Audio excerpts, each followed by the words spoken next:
قرآن کے سورہ انعام پارہ 8 ہے، آیت 162 اور 163 میں بھی اللہ نے اپنے نبی کی کچھ خوبیاں بیان کی ہے۔ اگر یہ مان لیا جائے کہ ایمان نہیں جانتے تھے، کافر تھے، تو پھر یہ آیت پر بھی حرف آئیں گا اور نبی کے ناموس پر بھی حرف آئیں گا، جبکہ آیت 162 اور 163 سورہ انعام میں اللہ فرماتا ہے قل ان صلاتی ونسکی ومحیای ومماتی للہ رب العالمین لا شریک لہ وبذالک امرت وانا اول المسلمین۔ اللہ فرماتا ہے حبیب کہہ دیجئے، فرما دیجئے اپنے ماننے والوں سے، ان صلاتی میری نمازیں بے شک اللہ کے لیے، ونسکی میری قربانیاں اللہ کے لیے ہے، ومحیای ومماتی میرا جینا اللہ رب العالمین کے لیے ہے، میرا مرنا اللہ رب العالمین کے لیے، لا شریک لہو اور اس کا کوئی شریک نہیں، کوئی ساجیدار نہیں، کوئی اس کا جوڑی دار نہیں، وبذالک امرت وانا اول المسلمین اور مجھے رب سے حکم ملا میں کہوں کہ میں سب سے پہلا مسلمان ہوں۔ یہاں کہا جا رہا ہے کہ آپ اعلان کیجئے میں سب سے پہلا مسلمان۔ تو کب مسلمان؟ جب چاند نہیں تھا میرا نور تھا میں مسلمان، جب سورج نہیں تھا میرا نور تھا میں مسلمان، جنت نہیں تھی میں تھا میرا نور مسلمان، میں اس وقت بھی تھا کہ جب میرا نور تھا تو میں مسلمان، زمین نہیں تھی میرا نور تھا، چاند نہیں تھا میرا نور تھا، آسمان نہیں تھے میرا نور تھا، اور کتنا تھا ان میسرۃ الفجر قال قلت یا رسول اللہ صلی اللہ علیہ وسلم متی کنت نبیا۔ حضرت میسرہ صاحب رسول کہتے ہیں میں نے نبی سے پوچھ لیا اے اللہ کے نبی یہ تو بتائیے آپ نبی کب بنائے گئے، آپ نبی کب بنے؟ 40 سال میں نہیں بنے ہیں، 40 سال میں نبی نہیں ہوئے ہیں، کتاب ملی تب نبی نہیں ہوئے ہیں، غار ہیرا میں نبی نہیں ہوئے ہیں۔ کیا فرمایا؟ قال آدم بین الروح والجسد، کہا میسرہ سن میں اس وقت بھی نبی تھا جب آدم جسم اور روح کے درمیان میں، سبحان اللہ سبحان اللہ، بے شک مٹی اور روح کے درمیان میں تھے، اس وقت بھی میں نبی تھا۔ ابھی آدم کا وجود بھی نہیں ہوا میں نبی تھا، تو نبی کیا کافر ہوا کرتا ہے؟ نبی کیا وہ ہوتا ہے جس کے پاس ایمان ہی نہ ہو؟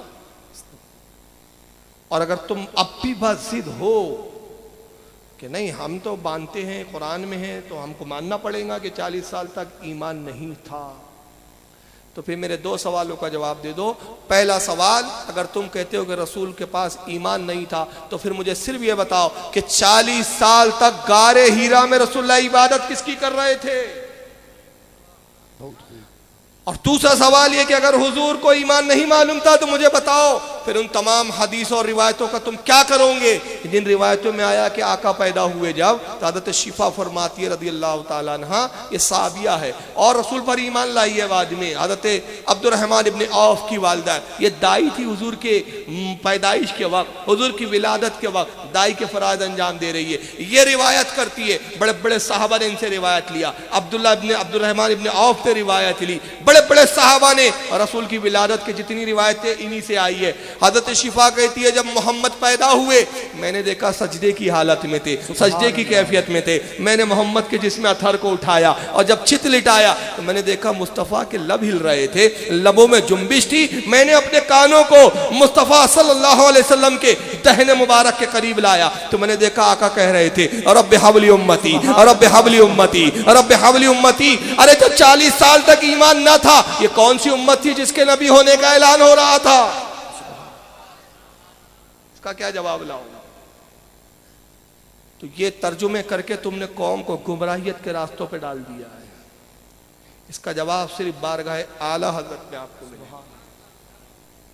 اس لیے کہتے ہیں کہ اگر آج ایمان کا کہیں تحفظ ہے وہ مسلک اعلی حضرت میں، اس کے سوا کہیں نہیں ملے گا۔ حضرت امام احمد رضا فاضل بریلوی نے دیکھا کہ مفسرینوں نے ولل ایمان سے کیا مراد ہے، کیا مراد ہے یا ولل ایمان سے؟ اس لیے کہ حدیثیں تو ہمیں بتا رہی ہے کہ حضور نبی اس وقت تھے جب آدم پیدا بھی نہیں ہوئے تھے، قرآن کی آیتیں بتا رہی ہے کہ نبی اس وقت بھی پہلے مسلمان تھے جب کائنات کی کسی چیز کی تخلیق نہیں ہوئی۔ تو مفسرین میں حضرت امام قشیری، حضرت امام ابن خزیمہ، امام حسین بن فضل اور بھی بہت سارے ائمہ ہیں، یہ تمام مفسرین کہتے ہیں کہ یہاں ایمان سے مراد احکام شرع ہے، احکام شرع قانون ہے، شریعت ہے، کانسٹیٹیوشن ہے۔ تو اعلی حضرت نے ان مفسرین کے اقوال کو دیکھ کر پھر ترجمہ کیا، اس سے پہلے تم کتاب نہیں جانتے تھے اور نہ احکام شرع کی تفصیل جانتے تھے۔ سبحان اللہ۔ احکام شرع کی تفصیل آپ کو نہیں معلوم تھی، جب تک قانون نہیں بتایا، قانون نہیں معلوم تھا، قانون دے دیا، قانون بھی معلوم ہو گیا، لیکن ایمان تو پہلے سے ہی تھا۔ تو بہرحال وقت کافی ہو گیا، اس لیے لوگ اٹھ کے جا رہے ہیں، مجھے بھی جانا ہے، مجھے بھی زیادہ وقت نہیں لوں گا آپ کا، ٹینشن مت لیجئے۔ آج جو شریعت کو بدلنے کی کوشش ہو رہی ہے قرآن کے نام پر، حدیث کے نام پر، اور یہ وہ فرقے کر رہے ہیں جنہوں نے اپنے ایمان کے سودے غیروں کے ہاتھ میں کر لیے۔ ہو سکتا ہے آپ کے آس پاس جو اس طرح کے وابیوں کہے کہ بھائی ہم نے کس سے سودا کیا ہے، ہم نے بھائی کس سے مال لیا ہے، ہم تو اللہ کی محبت میں، دین کی محبت میں کام کر رہے ہیں۔ میں کہتا ہوں آپ نہیں بکے، آپ کے بڑے بکے ہیں، آپ کو تو پتہ ہی نہیں، سودا کوئی اور کرتا ہے۔